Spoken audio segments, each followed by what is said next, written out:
नाज़रीन, अवामी न्यूज़ में ख़बरनि जो सिलसिलो जारी है। इन वक्त असीं तव्हांखे खिपरो में ख़बर ॾींदा हलूं त गुज़िरियल ॾींहुं इंतज़ामिया लॉकडाउन ते अमल कंदे कार्रवाई कई, जंहिंमें इन खिपरो जी सब्ज़ी मंडी जी गली में सब्ज़ी जे गाॾियुनि वारनि, कपिड़े जे गाॾे वारनि गोश्त जूं हंडियूं हटायूं वयूं। शहरी मेड़ मड़ाकनि खां पासो करे ऐं कोरोना वायरस खां बची सघिजे। जॾहिं त खिपरो में सब्ज़ी मार्केट जे साम्हूं मलाह जी सब्ज़ी जो फटो हटायो वियो। इन मौक़े ते हिननि भाॼी वारनि जो चवणु आहे त सब्ज़ी मार्केट में रश लॻी पई, हिते कोरोना जो ख़दशो कोन्हे, असांखे इंतज़ामिया पारां हितां खां हटायो वियो आहे, जेका सरासरी नाइंसाफ़ी है।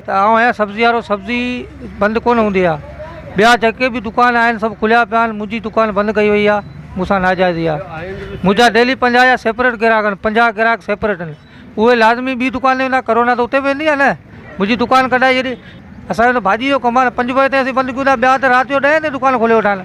उते त को कानून कोन थो वधे खिपरे शहर जी आवाम जो, खिपरे शहर जी इंतिज़ामिया जो। हिते सभु कुझु पियो रहे, सिपाही बचो पियो रहे, उहो असां सिपाही चवंदा हितां अवी कढो, डायरेक्ट अटैक था कनि। बसि ॿिया जेके पासनि वारा चवंदा उहे भले बीठा हुजनि, तव्हीं कढो। एसी साहब खे बि चवंदा, एसी साहब खे बि उन्हनि चयो आहे, को एसी साहब असांजे आयो कोन्हे, पुलिस वारा आहिनि, सिपाही आहिनि, चवंदा तव्हां कढो। ईअं पंहिंजे हिसाब सां सारे दायरे सां बीठा आहियूं। उन हिसाब सां 50 साल खां करे असांजी दुकानदारी आहे, त दुकान आहे, सम्झे की न। उन असां हीअं हटाए वियो आहे पंहिंजे हिसाब किताब सां। ऐं माण्हू जे सब्ज़ी जी माना का बि कोन हूंदी आहे।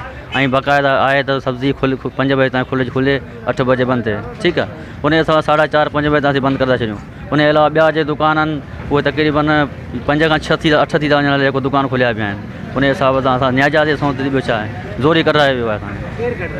बसि इहे सिपाही चवंदा असांजी दुकान ते अची वञो, जल्दी कढो दुकान, गाॾा कढो, ठिया कढो, न ॿियो ज़ोरी झले बीहंदा, गाॾी में चढ़ो। असां तो कढो पियो आख़िरी वारा। जॾहिं असीं पंहिंजे रोज़ा ते पंहिंजे हिसाब सां रोज़ी में बेइज़ती कंदा, हर ॻाल्हि कंदा, भई असीं कानून जे मुताबिक़ हलूं पिया, उन हिसाब सां नाजाइज़ छो थी वञे।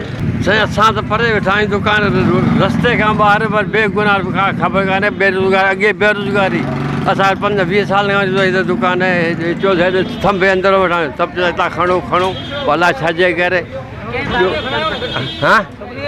असां खणा मुर्गियुनि वारा आहिनि, इहे सभिनी खे खणा आहिनि, त पोइ असां सेठ ते हुजूं, वेठा आहियूं हेठि थंभे पासे में मोह में वेठा आहियूं।